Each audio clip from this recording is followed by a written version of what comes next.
All right, what's up, everyone? To all our hundreds and millions of followers, we are the boys on the rocks. We got Jose here, we got Shav, and we got Hunty here to talk about the WWE Wrestlemania 41 that went down today. Day number one. Put your ones up in the sky. Yeah, we watched day one, most of us all together. So we're just here to do a little recap for you guys of day one and what went down. So, boys, your overall thoughts before I guess we go into the match in terms of, we probably won't spoil everything, but like just in terms of looking at WWE WrestleMania 41 night one or day one as a whole. What's your guys take? What's your guys rating? Can't complain.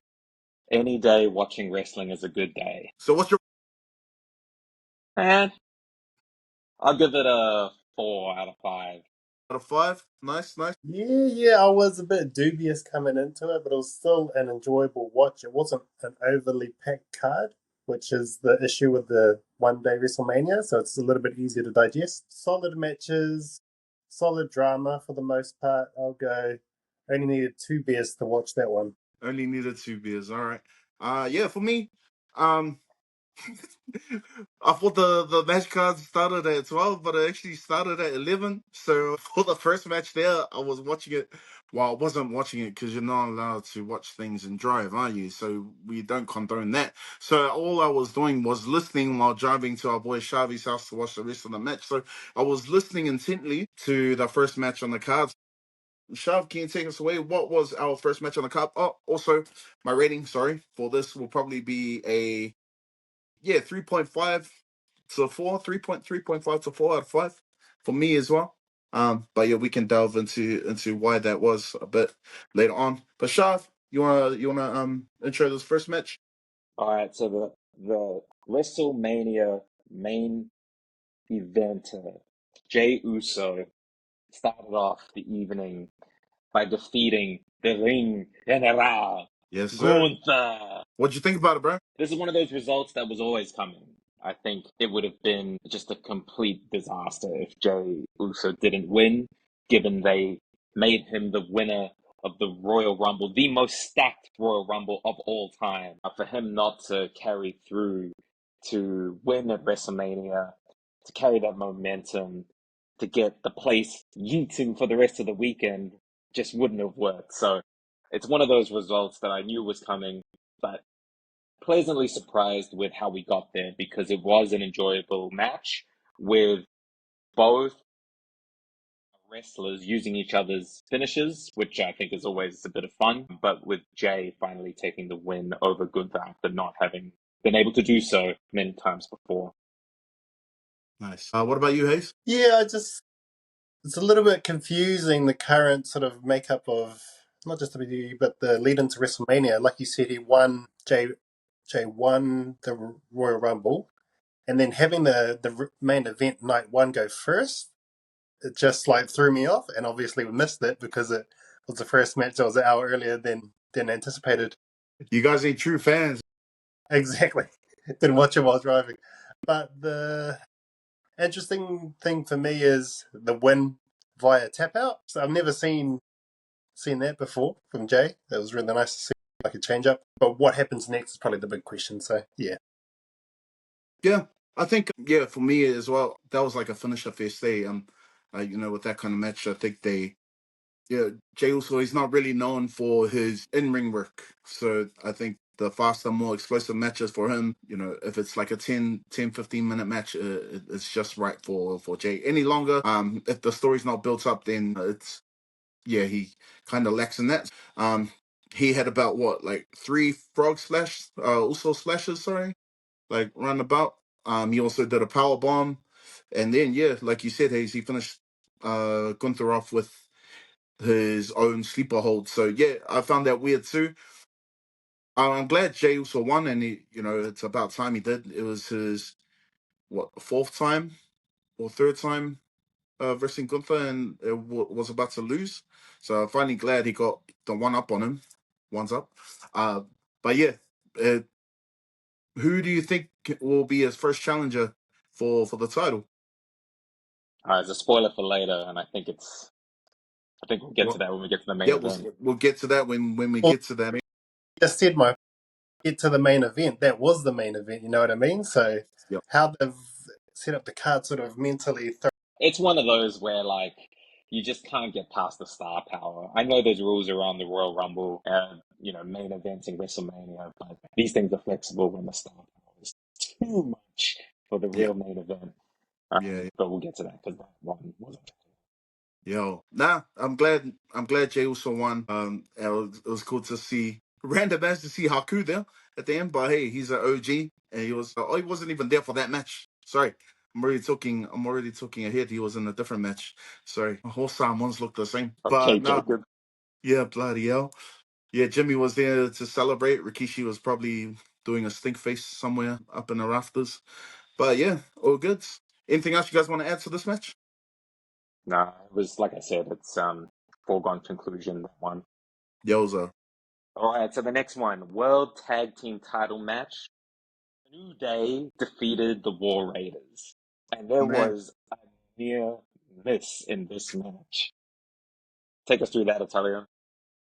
Yeah, so man, this match probably out of all the matches that deserve to be on this card, it probably was the least deserved. Well, if this match was on the cards at WrestleMania, we talked about it earlier, or we talked about it, in person, where the Street Profits match that they made, the ladder match should have been on the cards as well for the night two. So this was probably like the least hyped match out of all of them. But in terms of the in-ring stuff that happened, it was pretty banger match. Man, War Raiders, their move set for such big, massive dudes. You're saying you're talking Bob about a coded, man. It's Bob yeah, from bro. Tekken.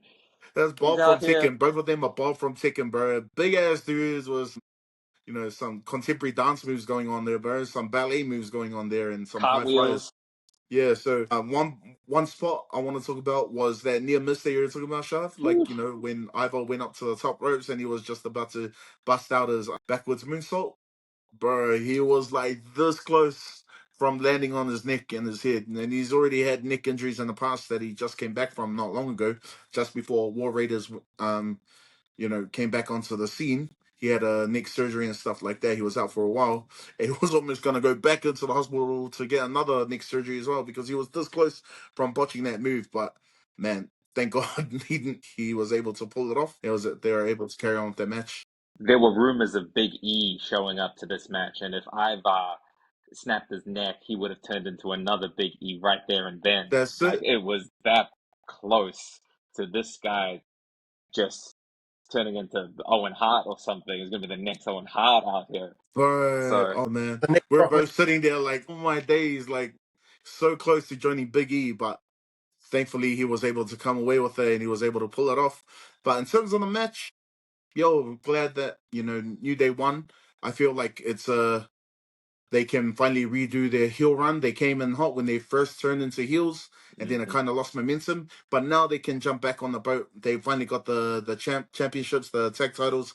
Now they can properly start their heel run with the titles, and hopefully, newly Hall of Famer Papa H can do something with them this time around and give them that heel run that they deserve. So, yo, So you mentioned earlier about it sort of being a week in the card, like a week match in the card, and I actually think it's only there to bring back a bit of momentum in the tag team division, especially with the titles. I mean, it's their 12th tag team run, so it's not like it's something new for them, but it's just like you said, it creates a bit of drama into that space, gives them a good run, gets a kickstart for that division going, and we'll see what happens with like Street Profits. hey, that's a match I want to see down the road, bro. Street Profits are on. Even though they're being dubbed as heels, nah, they just misunderstood, bro. They just misunderstood, Crime Time man. 3.0. Yeah. Love you, Crime Time. But also, I hope that they continue on with this feud. I think they have awesome chemistry together, and it really worked well because that was a banger of a match. Hopefully, it maybe best out of three series or something. I don't know. Who knows? But I hope they continue this feud and just build momentum for the New Day. Totally Bro, agree. And health, health. yeah, I think that's that one. All right, next match we had Jade Cargill defeating Naomi. And what I gotta say, the build up to this one was the best out of any of the feuds.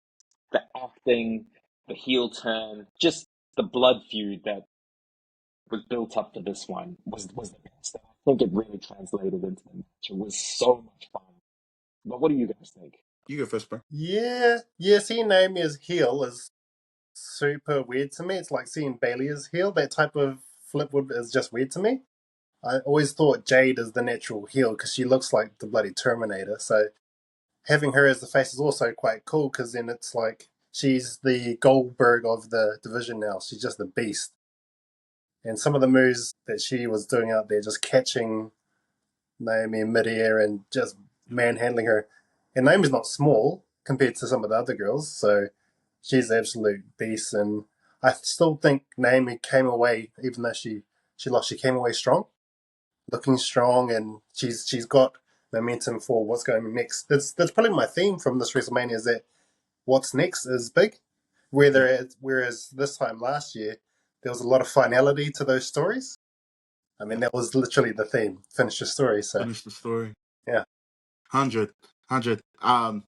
Yeah, like you said, like Naomi came away strong, even though she lost. Bro, she's a bloody mean worker, man. For Jade Cargill to look strong, you need a solid partner, and Naomi has always been that, but as a face. So seeing her as a heel this time round, her new entrance theme and her, she's ditched the glow and just had the caution tape, Yeah, it which she looks like had. the merch has been working. They Yeah, were the selling merch it has been quite working well. because there was that guy that was wearing the caution like bloody bra singlet looking thing. In the background of those matches, that was Naomi's number one supporter behind Big Jim. But nah, she did so well. There was that spot there where she was on the top ropes and Jade Cargill caught her and put her into a jackhammer. She Mm. turned her into a jackhammer. Shades of Goldberg, like what you're saying, bro. And then she also had Naomi on the electric chair setting up for electric chair drop, and then turned her around into a power bomb, which was Yeah. gangster. So some of the move sets in there, and yeah, probably I'll let Shavi talk about this a little bit more. But Jade's got some tendencies that will probably work for her down the road as I don't know, different type Totally. of I character. think her like base set of moves is like the heel package. Like she's Yeah, still used to like stepping on people and flexing on people and all of that. And just the way that this storylines work, they're still cheering for her. But if she wanted to flip that around and become a proper monster heel champion in the future, like it would just fit so well. And that's the sort of thing that we will expect to see down the line, no doubt about it. I gotta say though, the package that you mentioned earlier, like as in the Naomi new package, so cool. New entrance, rock heavy screamo music, which you don't really see with the women wrestlers, particularly the African American ones. You think you got Megan Thee Stallion a and little Cardi Cardi B B. songs for all of them, but you get some of them old school rock songs for the Yeah, entrances. It was pretty cool to have that switch it up. Otherwise, I think that was it, man. Like you say, they both have great trajectories going forward. One possibly to challenge for the world championship, one possibly to challenge for the mid card, and they come out in strong faces and heels. Something like heels in the women's division is a bit lacking, and even during the match, Naomi was still getting cheered because I don't know what it is, man. Like the women heel, you still want to cheer for them. Tippy time went through it. but that's like with any heel, Chelsea right? Green still goes through it. So yeah, Yeah, Liv Morgan. yeah. exactly, If exactly. you're a good heel, everyone's gonna cheer you eventually, and you have to turn into that baby face. So, Yeah, but where to for these two? For that's pretty much like a number one contenders type match. Eh? Like whoever won that will probably fight for a title. You reckon? they were all on SmackDown. So just seeing Jade against Tiffy time. We'll get to that later. Not sure if Yeah. that quite works right away. And maybe there's still some unfinished business when Bianca comes back to SmackDown. So I'm Mm, not sure yet. Maybe I'll wait for tomorrow and then have all of the information to hand before yeah. fantasy That's right. booking the next month. There, Absolutely. there was a little bit of chat of Jade Cargill coming in that she was older, which is quite weird because she's only 32, which is to me in wrestling that's peak. And does that mean our chance to Hey, take a run as bro, well? we need to head to Fale Dojo. Fale Dojo, if you're watching this, my bro, we're ready to become WWE champions, bro. Hey, does Charlie can anyone need a go. manager? Man, I Charlie can can go talk. cruiserweight. Hey, does anyone Hayes need a can go mid manager? card, and I I'll can, go I for the can title. talk. You know? The next You Jade know? Cargill. Needs a Paul Heyman. You know, I can Yeah, low blow some people, yeah. So we need but to we'll go to get there. Otahu. We need to find Fale Dojo, bro, and tell them we're ready to make that leap. All right, Yo, moving on. United States Championship match. Jacob Fatu defeated LA Knight. He is the new United States champion. Another title for the Bloodline. um, shout outs to Solo Sikoa. When he first entered, I couldn't really see his face, and I honestly thought that was Armando Estrada. I thought he came back for one night early to make that reference to Umaga. Like just to go, Yeah. oh yeah, bro, he's coming down like one time for the one time. But no, it was just Solo wearing his Armando gear. But man, it looked good. It looked good. It took me back, man. Interesting that he came down because he didn't do anything else. Yeah, Did interesting. He did. Yeah, he didn't surprisingly. jump in. Takes. Yeah, yeah.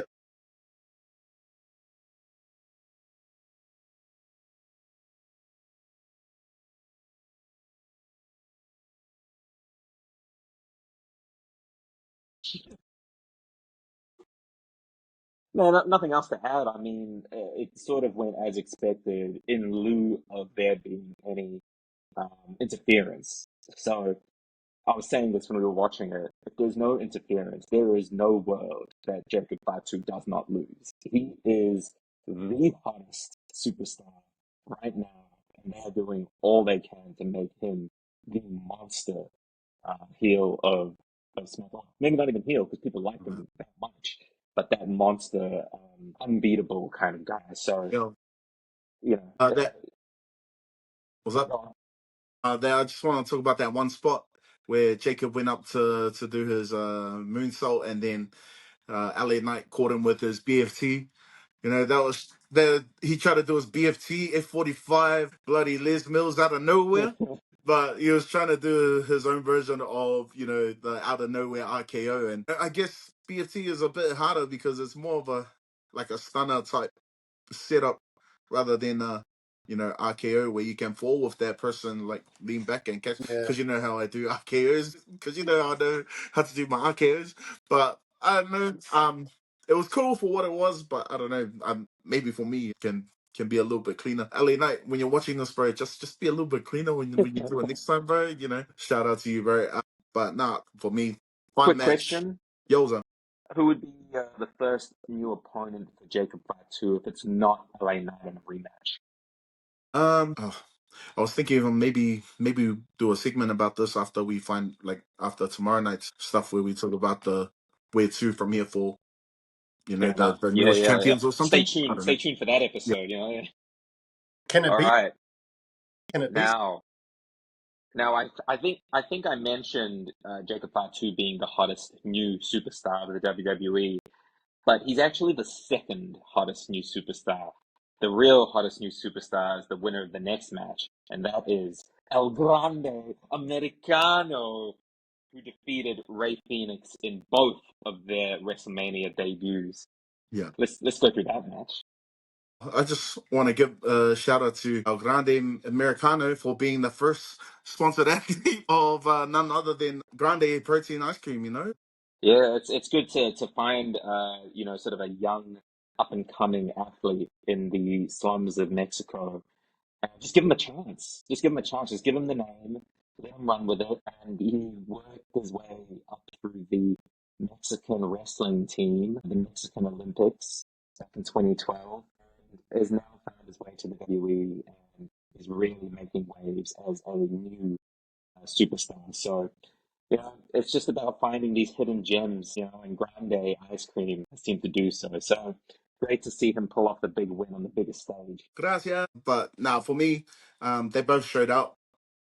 With Al Grande there, it looks like he's got a little bit of, like, a wrestling background as well, not just luchador, but a little bit of a wrestling background. So I don't know where he got that from, but I thought it was really cool how he was able to mix both luchador style and the wrestling style, and like that hybrid kind of style there might be a way of the future.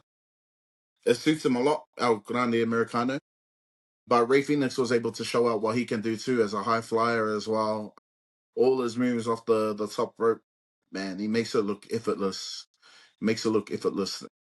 Yeah, I'm excited to see Ray Phoenix in the WWE. Also, they just announced that AAA is now AAA. They're part of WWE has just bought them, so I'm expecting a whole lot more luchadors to jump over to Raw and SmackDown and NXT.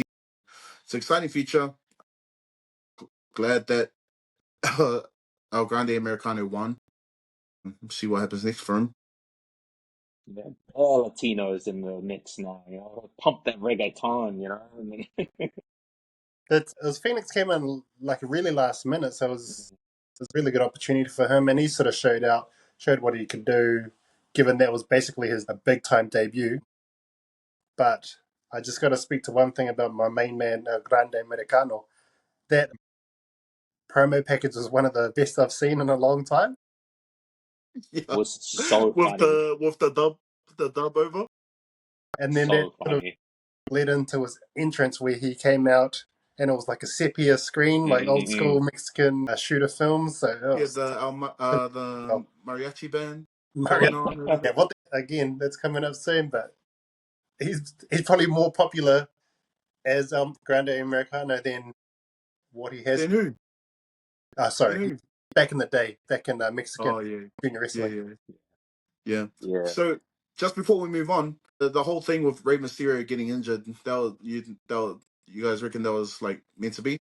I think so. It was a really last minute change. Or like it was legit? Like Yeah, it was thoughts? And what about you, Sean? Yeah, I'm not sure. All right. All right. Two matches to go. The next one, maybe the most surprising of all the matches, the WWE Women's Championship match. Tiffany Stratton defeated the Royal Rumble winner, Charlotte Flair. Hmm. I'll jump straight in here because I thought Tiffany was getting buried. The first thing was that she entered first as champion, which was crazy. And then Charlotte had a prestigious, expensive package for her entrance. Just everything looked towards Charlotte taking out the win here. But then going along, it was like this was going to be the fourth championship change of the night. Maybe it was supposed to just be Tiffany Stratton winning and getting over. But yeah, what do you guys think? I think I think that Papa H like set it up that way. Hey, the dogs are here for Bron Baker. Where the dogs at? But I think they set it up that way to make Tiffany look like she was the David and David and Goliath type thing, and make her look real weak, so that she can.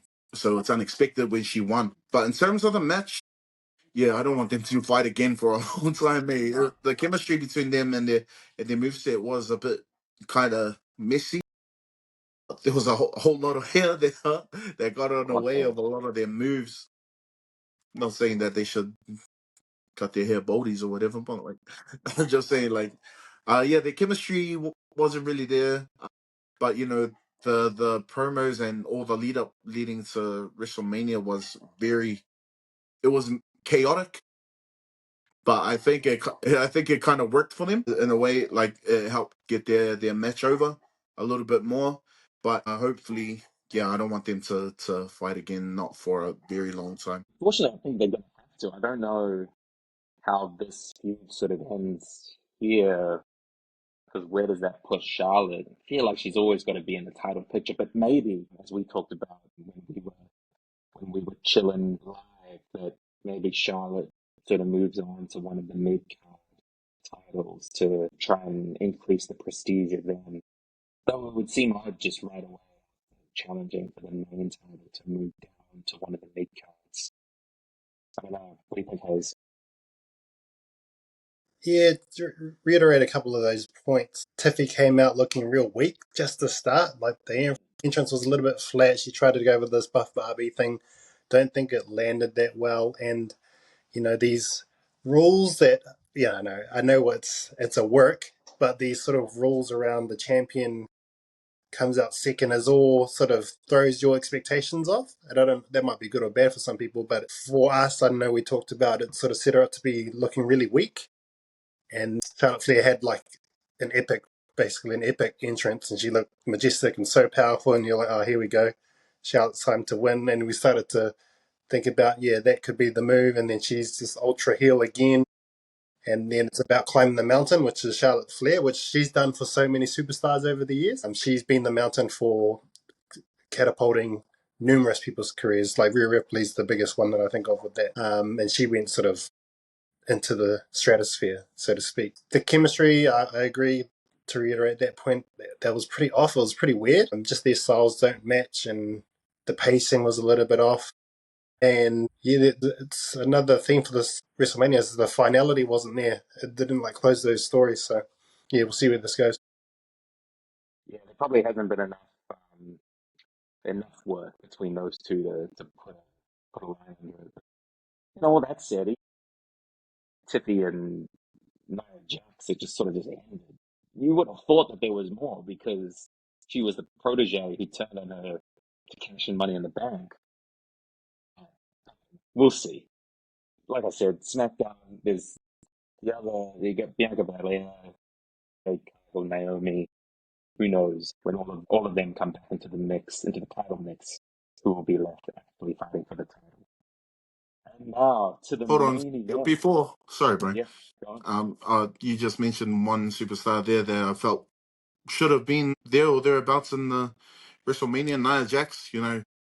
Even though we a lot of us probably don't enjoy her style of wrestling, but she was like when she first came back and became the champion, she was actually like getting better and improving with her in ring work, and she's another monster heel.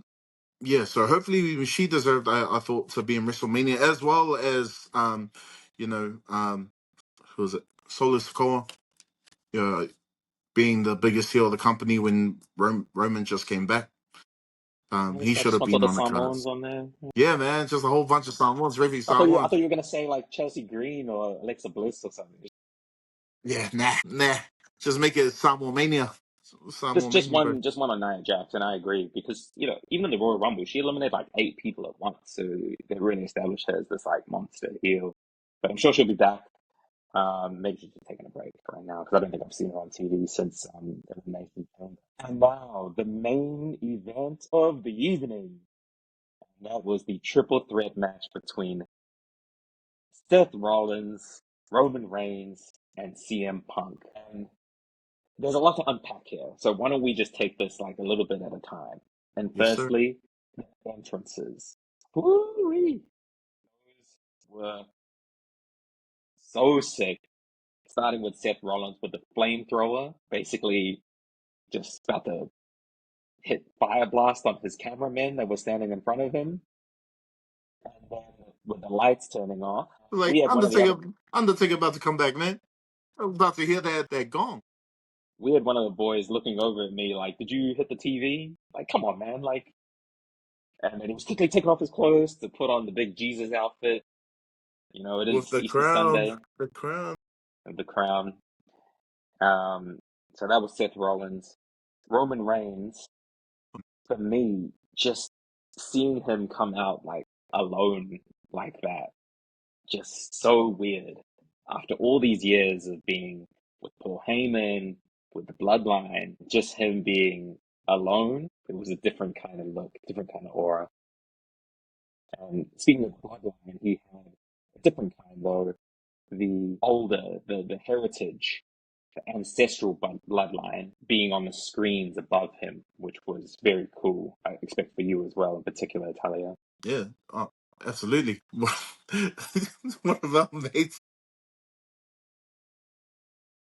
And finally, CM Punk with his throwbacks to his early promos, his early days, weaving that into how he looks now and was showing his kind of beginnings in the WWE because I didn't realize this, but it had been something like 12 or 13 years since his last WrestleMania.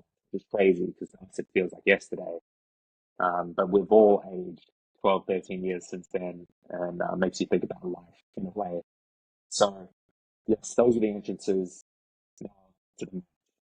Yeah, man. In terms of like grandeur and the cinema, man, Seth Rollins on was gangster, bro. It was so cool. He was doing the whole Easter thing with Jesus, and came out in the black and then dark, and then it went to his white outfit with the glasses that turned into the crown. Yeah, that was awesome. But I do want to make mention of Romans. How you're talking about just him being there alone. I think this is gonna be like his final form in terms of the OTC. Like he doesn't need anyone now. He's kind of learned everything he needed to learn from Paul Heyman, the bloodline. He's got everything now, and he's finally where he was supposed to be with Vinnie Mac as a single star. When Vinnie Mac was trying to push him as a single star, now he's at that point. There's no one else that he needs to care for. It's just him, the big dog. To go back to his old gimmick, the big dog, as they say, he's finally running the yard in terms of he's gonna be alone. He's gonna be this new. He's gonna be his OTC character. So it's gonna be interesting how he's gonna be by himself with his new, not his new gimmick, but OTC, but without his tribe there. So I'm looking forward to how they're gonna use him. Man, we probably only got like 3-4 years left of him, if that. If To be honest, I it's saw less. what he was saying. He's gonna run out the rest of this contract, however long he's got, and then another 2 years, 2 or 3 years on top of that. So as a full time, but he's barely even full time anyway. So yeah, we need to enjoy him while we have him too, bro. Because man, and then CM Punk, bro. Yeah, it was cool how they used his old music, his entrance music, in the vignette before he came out, and then his band in living color to walk him out to his first ever WrestleMania. Man, we're talking about this match and we haven't even got to the actual match. So like that's how good this feud was. The build up to this, for me, Seth was holding it down. There's kind of like a main theme along all the best heels at the moment, which is they're heroes, but they're still speaking truth. Like the Drew McIntyres, the Kevin Owens, and that's what Seth Rollins was doing too. He was speaking nothing but facts, but he was the heel to me, and this, from this angle. So, man, I'll hand it over to Hayes, and then we'll talk about the match in general. I haven't even got to the match yet either in my head. I just wanted to speak to one more point around sort of Roman Reigns' lone wolf. There was a moment, and they sort of played with it, where he's got his Ulafala, and he doesn't Mm. want to hand it to him that point for the first time in as long as he's been tribal chief and wearing that, and we were crowned. So there must be at least a few years. So that was really interesting to see him by himself, and they really played with that. So there is something there. Yeah, he was the real Solo Sokoa this time. Going solo. Yeah, Taking the man. ruler. Anything else pre-match? No, no, but I can segue us into the match. So between CM Punk and Seth Rollins, I would comfortably say they're two of the best workers the company's had in the last 20 years. But, and this is full credit to Roman, he's sort of, that hasn't been his strength. And that's always been a knock on him, as his work in the ring has always been like one step below the likes of CM Punk and Seth Rollins. But to see them out there basically on par with one another, the best three workers now in the company, and they put on a epic match. So yeah, big shout outs to Roman again. Well, one's up to the original tribal chief, and that he's sort of on their tier as well, and that's a huge call for him because he's got everything else.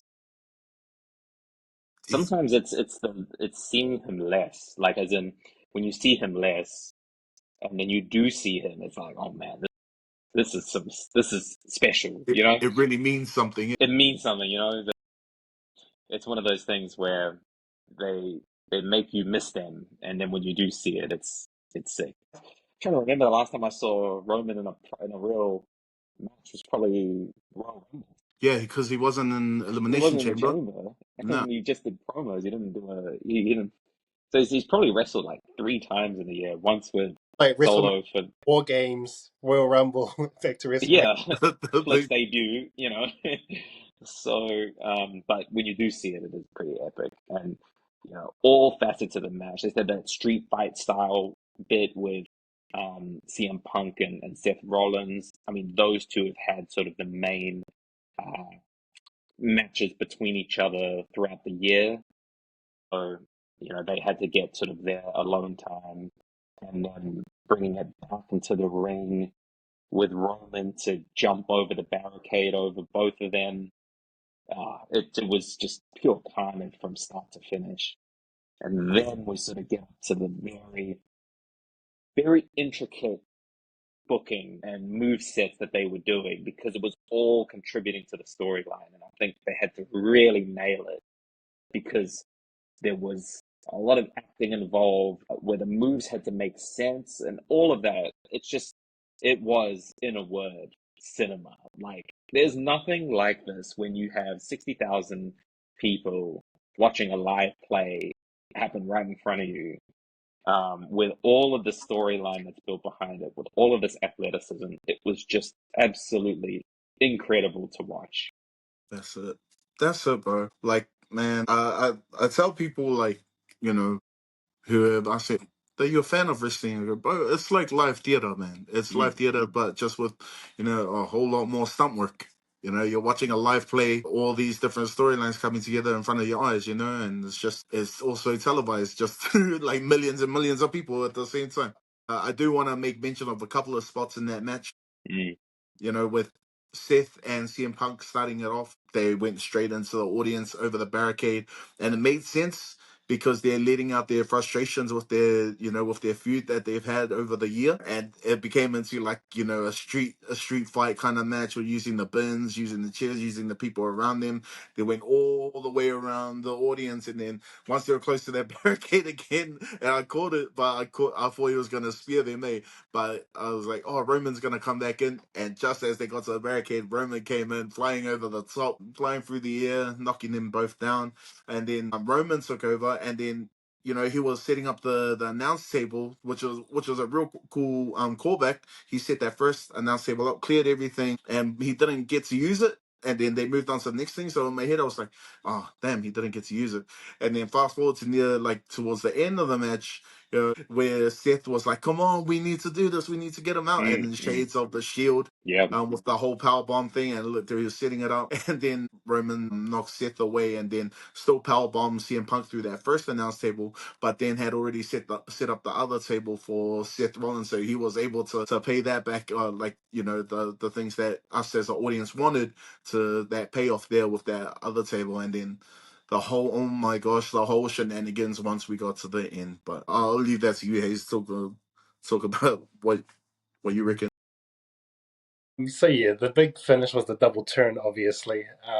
And this is sort of, we had a quick chat before this as to what role um, Paul Heyman would play. I did see him. My tip was that he'd play a big role, and I did tip Seth to come out of this mainly because he has the most to gain for going on a sort of a number one contender title run. I don't think CM Punk needs the title run, and I don't. Well, obviously Roman Reigns already has enough aura that he can just continue to. He can basically do the rest of his career, which might be short, without a title. It's sort of the level that Undertaker got to, where he actually was just all aura, and the title picture for him didn't actually matter. He was just that amazing of a competitor and what he meant to the to yeah, but the double turn with Paul Heyman was something I caught. Not exactly like that with the double fisticuffs up the muff, but Up the hey, Up the the gooch. fisty comes yep, going. The huge, gooch. hanging around for a bit long. But yeah, Yeah. Man's gonna get a whiff of that later, Oh man, yeah, bro. That so we'll do a little play by play. So after that power bomb happened, Paul Heyman was getting rocked up, and then um there was that spot where they did all three finishing moves on each other. Remember, it was the CM pedigree Punk. to spear. Yeah, CM Punk did the GTS on Seth, and then was it um, Reigns hit the spears on CM Punk, and then while Rollins was falling back, he did a stomp onto. yeah. Yeah, that's right. Onto Roman. Yeah, I forget who was the ones that were getting it, Yeah. but man, like even that there was like cinema, and they were all down, and then I think that's when Paulie D, Mister Paulie Heyman, yeah, decided to take the chair. He was up there looking back and forth, bro, and then He got us. He got us. He handed that chair to CM Punk. And we're like, oh my gosh. And then I think me and you clocked it, Shav, where Clockwork. we go, oh, he's getting in the ring. Yeah, yeah, Normally he'll just pass it and just leave it out, but he got in the ring and like, oh no, the turn's coming, and then boom, yeah, the first turn happened. It was like, oh my days, we're all celebrating. We're like, oh my gosh, he's picked, the tribal chief. He really is his wise man. And we're like, oh yeah, and then just Paulie D was able to point out Seth Rollins was coming up, no, was getting up, and then you need to get him back.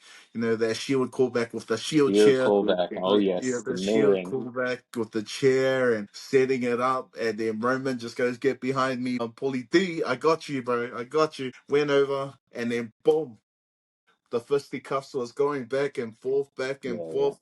The double turn happened, and Seth was there just looking at the big screen, watching all of this unfold because he knew what was going to happen, and he didn't even need to look back. He just goes like this.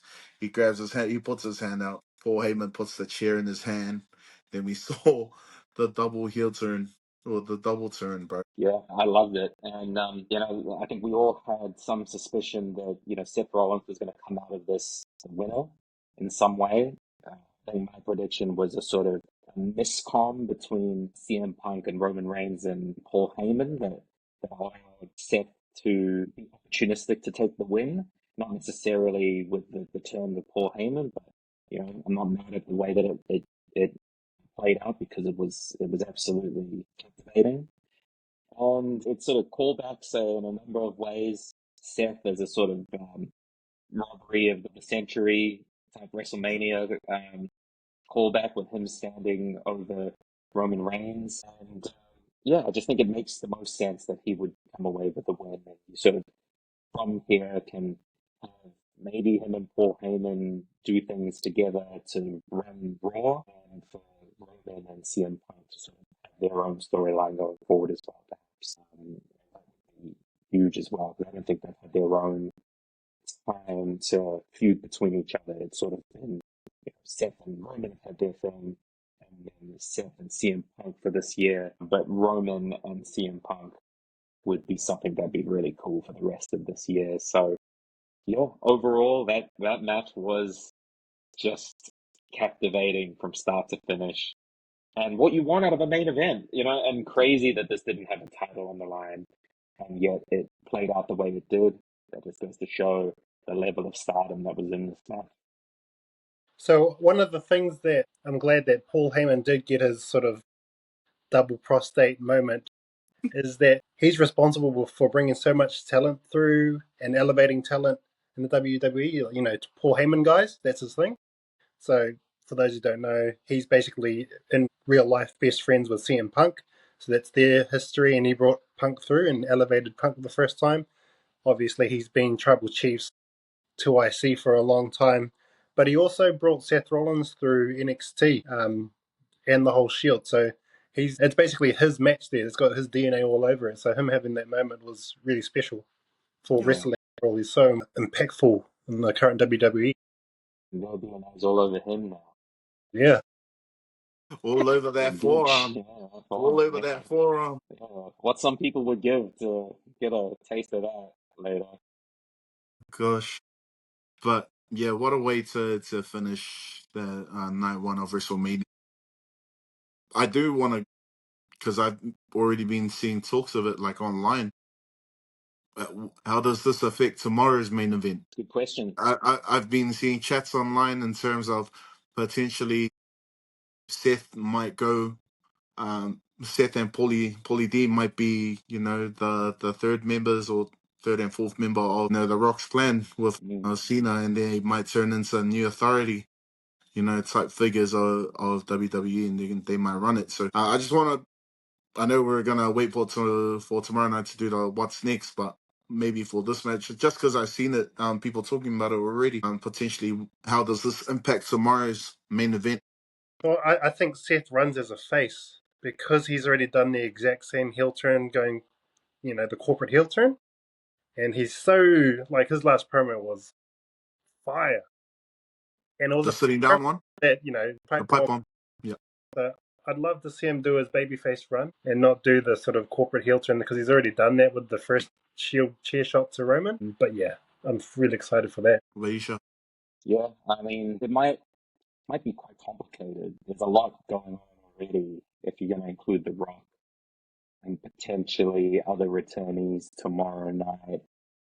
It could get a little complicated. And that in itself is already enough to get people intrigued about what's going to happen next with that group.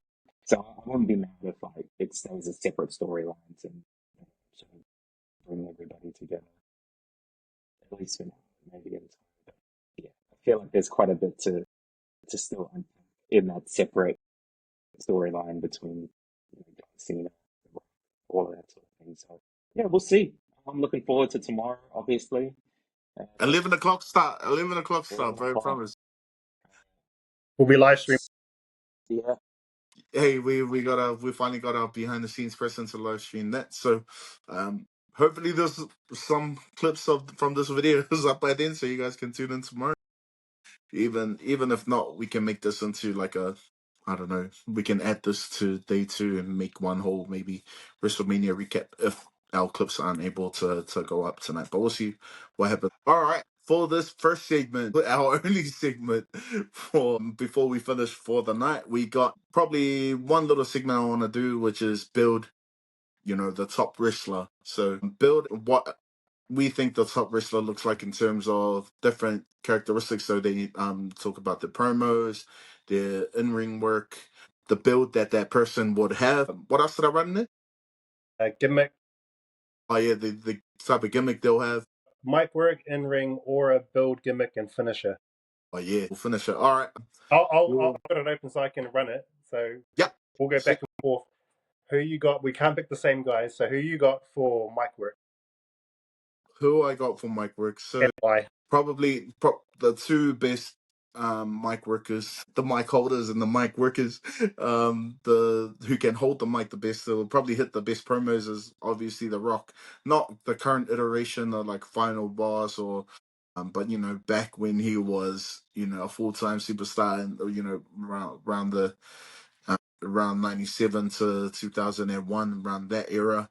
So I would have either The Rock or see. See, I'm tossing up between CM Punk and John Cena. John Cena, I think that's probably where you're gonna go with. But I'll keep it for The Rock. But I think because of the comebacks that he had, the catchphrases that he could get over, the way he would mock people and just really roast someone. And back then in the Attitude Era was unheard of, and that's what got him up to the level as Steve Austin. So me for promo, I'll go with the obvious choice of The Rock Yeah, I think. and Attitude Era Rock. Yeah, that's by far the best. Because I totally agree with everything said about The Rock. That would be my first choice. John Cena would have been a pick for me, but he was so good in a time where there wasn't many good mic workers, and he'd end up just burying people. And then Cody's the only guy I've seen actually come back to him. Like he buried The Rock, for example, when he did that promo with the writing on his hand. Yeah, with the writing on his, and like DJ was like legitimately pissed off after that. Exactly. Yeah, so And then he pissed. also buried Roman Reigns, Yeah. early Roman With Reigns. that, if you want to carry this company, man, you gotta learn how to do a promo. That one, Exactly. yeah, bro. So he's buried him. So he's super strong because he's super charismatic. But I just don't like. I prefer early actual rapping John Cena gimmick that Yeah, might work. yeah, So yeah. my actual choice, first of all, honorable mention. My favorite promos are from Santino Marella, Hey, you listen here, John Cena, John Cena, Randy Orton, Baptista. Baptista. Yeah, man. Far my favorite. I could watch his, and I still do watch his promos all day, every day. But he's not my number one. He's just my favorite. The In guy terms of comedy, yeah, like just yeah, the yeah, guy I'd bro. go with would be you've got Attitude Era Rock. I'll go list of Jericho, Chris Jericho, just because he'd been like he'd done everything you could in the company, and he was so comfortable in himself, and he was his promos were just like effortless. and He funny. made something real stupid. Yeah. Like he made something real stupid and he got it over. He could get anything over, and that's sort of why he's still a goat right now. Like he's still going around in this. He's just so confident in himself, got super charisma. I watch a lot of interviews with Chris Jericho, and he's super charismatic. And so I'd go with list of Jericho, Chris Jericho as a sort of oddball one. That's my choice. You know what, bro? You just made the list. He made my list. Yo, what's the second next one? Is in ring ability. You go first, bro. Damn it! I think I already know. I'm gonna write it down to see. All right. Are you talking about in ring work? In ring work. Okay. I've just written something down, and you're gonna say it. Okay, and then I'm gonna hold it up. Okay. So my favorite period of wrestling from in ring work is an era. I think it's mid to late 2000 SmackDown. So All right. Sorry, you just went. You just frozen. What was that? my favorite era to watch is mid to late 2000 SmackDown. And so that's where my favorite work, as far as the product is, comes from. And that's guys like Rey Mysterio, Eddie Guerrero, Kurt Angle. Who else is in there? Those are my top guys. There's another guy in there, but we can't say his name. Is he who can't be named? You know, Voldemort. This is why I know you wouldn't get it, because that's my favorite work. Damn it. Oh, I had Kurt Angle here. Yeah, no, it is. So no, my favorite work is a Kurt Angle, Rey Mysterio, and Eddie Guerrero from that era. Kurt Angle is one of them, but the guy that brings them all together, had epic matches with all of them, was Chris Benoit. Voldemort. Yeah. So Voldemort. So Voldemort. just the work, Totally condemn everything else. Yeah, it was Kurt Angle or Eddie Guerrero, but because I know that Chris had epic matches with all those guys, I'm like, oh, it's got to be him, even though it's illegal. But yeah, there you go. That's my top work of all time. Voldemort. Voldemort. All right. For me, I think that was around the same era as well. That's when us and the boys on the rock started watching wrestling, but not for what happens behind the scenes, more so about like, the in ring, and we're actually like into what was happening.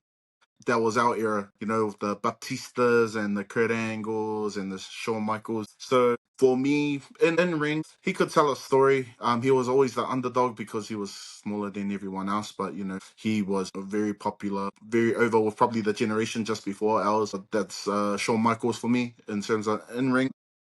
But hand in hand, him and Kurt Angle probably had the best match. I think it was one of the WrestleManias. I think it may have been WrestleMania 21. I believe they had, like, their chemistry was so on, and they had a really, I believe, like, not too long of a match, but that was just a wrestling clinic. So in ring work, for me, would have been Shawn Michaels, but Kurt Angle was pretty much on par with him. Likewise. Yep. It's probably the official answer I release. Yeah, that's the official answer that was gonna go online. Yeah. So back to you. Perfect WWE superstar Aura. Aura. Man, I have to go with the man of the moment, bro. The OTC himself, bro. OTC, man. It was only him that could, lose as a heel, and he was so hated. They were so glad that Cody won at WrestleMania 40. He goes away. The next time he shows up, everyone's chanting his name, and he didn't do anything. He just went away for months, and then come back to everyone chanting his name. Like, who does that? Like, and so that was him, and that's his aura.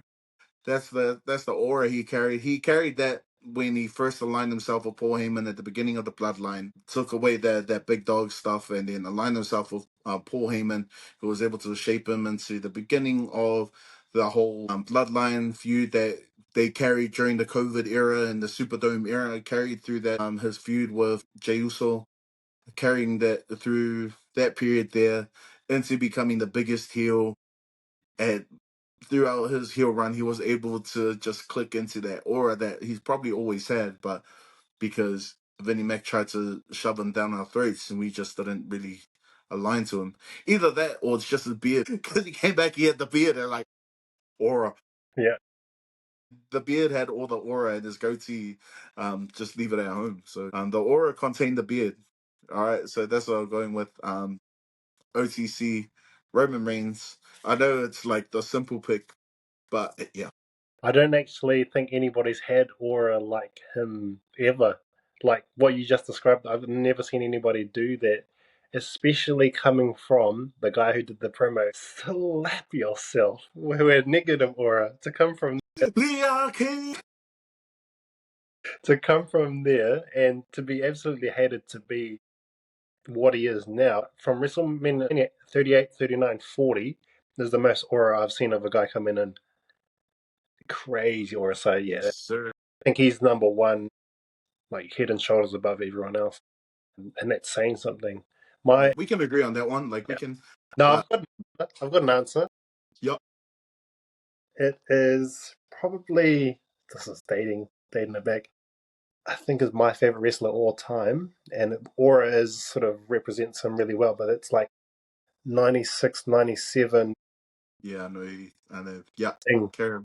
Yeah, bro. He is the aura farmer back then. He was all aura. He wouldn't Yeah. say anything. He'd just be up in the He's rafters. just up there in the rafters watching with his baseball bat. So when I saw aura, it's a great thing to think about. He, outside of Roman and what he created, Sting really stood out for me. So 97 Starcade Sting. Yeah. Fair enough. Like, yeah, he carried their company. You know, when he was feuding with the NWO, it was literally just him against, the NWO, Hogan, Scott Hall, Kevin Nash, and they were doing all the talking. He barely Didn't say anything. had to do any talking. That's There's that. I think one of the nights where he came in and he had the harness and he just came down like right in the middle of the ring, had his baseball bat. Even though his harness was still on, he was like hitting everyone with the baseball bat and was eventually and the trench coat, the trench coat, the black trench coat, And he had really. a gimmick where he did a turn, took his mask off, and it was another mask of him underneath. Or face paint, Face He paint. took the mask off and it was the face paint. It's like, oh, bro. It's unreal. Yeah, man, absolutely. The crow did wonders for him, The So crow did great wonders for him, and then honorable mention, Stone Cold. Stone Cold, his aura, him and The Rock back in the Attitude Era both carried like the whole company. So every time you'll hear the glass shattering, like everyone just goes crazy. Well, it's a good link to talking about Sting because that was the end of that sort of massive run where WCW outrated WWF at the Yep, time. yep, Stone Cold, I'd say Stone Cold was primarily responsible for winning the Monday Night War. So yeah, it's good little link there. Moving on, for your perfect superstar is build, and I think it's back to me first. So I'll do my first honorable mention. I love this guy. I loved the masterpiece Chris Masters for the longest time. good shout, G, good shout. The reason why I fell way off him and why he doesn't actually get my vote on this one is because I've seen him post the steroids and he looks so average, and I'm like, nah, nah, nah, nah. Yeah. So yeah, the masterpiece Chris Masters, I love that gimmick, so that was cool. But my actual answer, and is back to that same era, is Goldberg. OG WCW Goldberg. I'd never seen a rig like that because I must have been like 6 or 7 when he first popped up, and I'm like, holy heck, that's a superhero.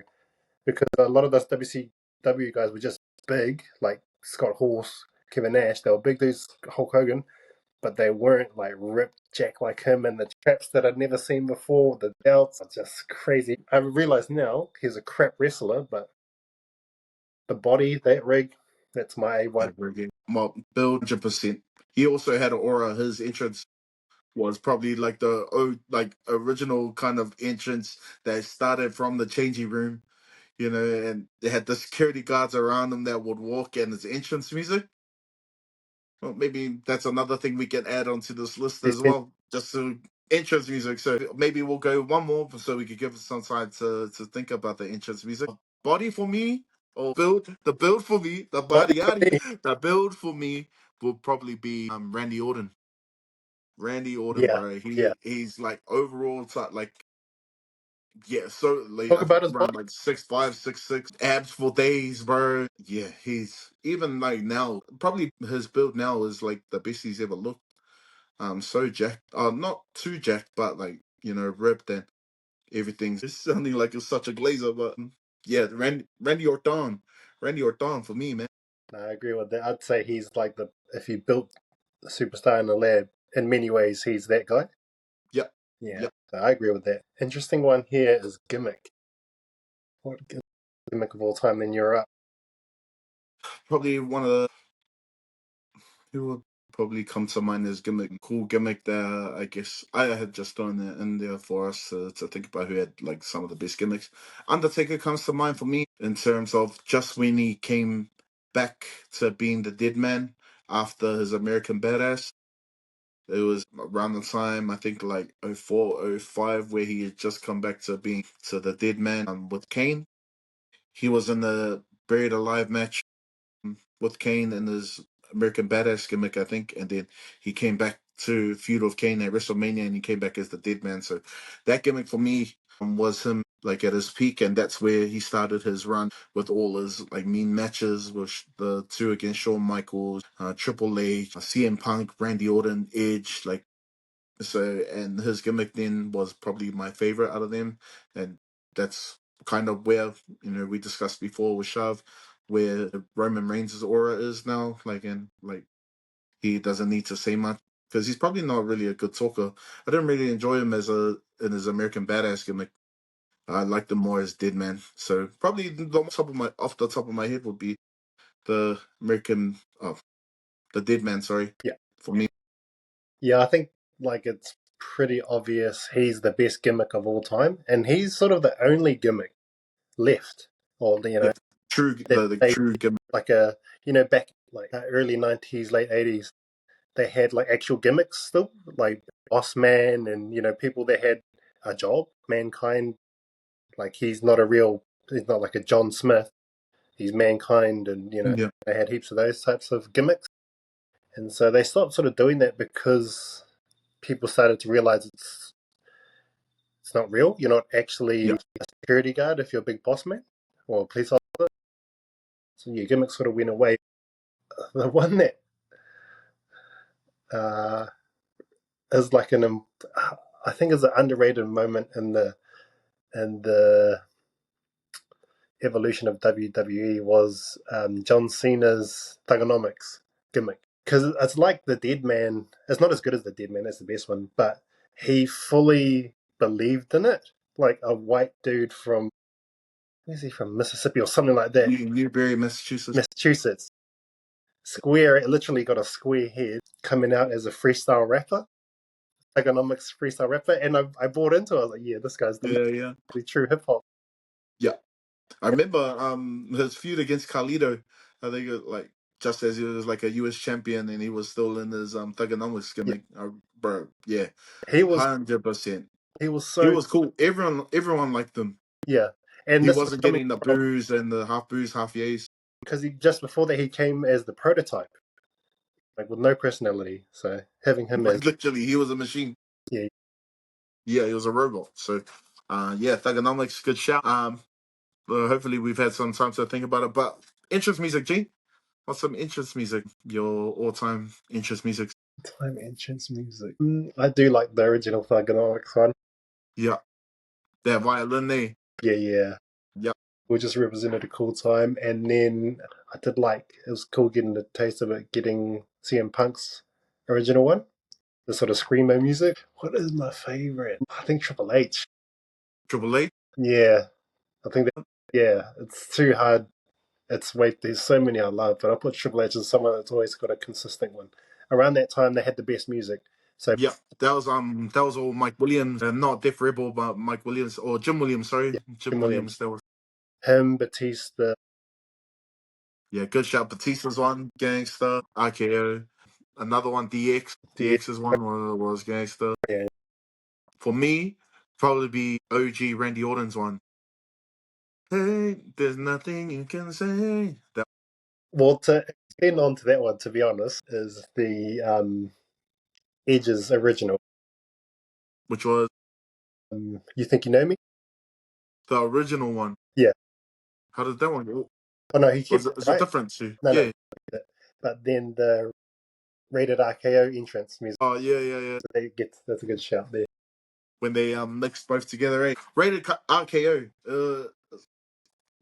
Top tag team, bro. It had potential to be top tag team of all time. By the way, just quickly, it wasn't until I think it was Triple H that got injured in their feud, DX and rated RKO. Then they had to bury their storyline. But original RKO for me Nice. in terms of interest music and ergonomics for you.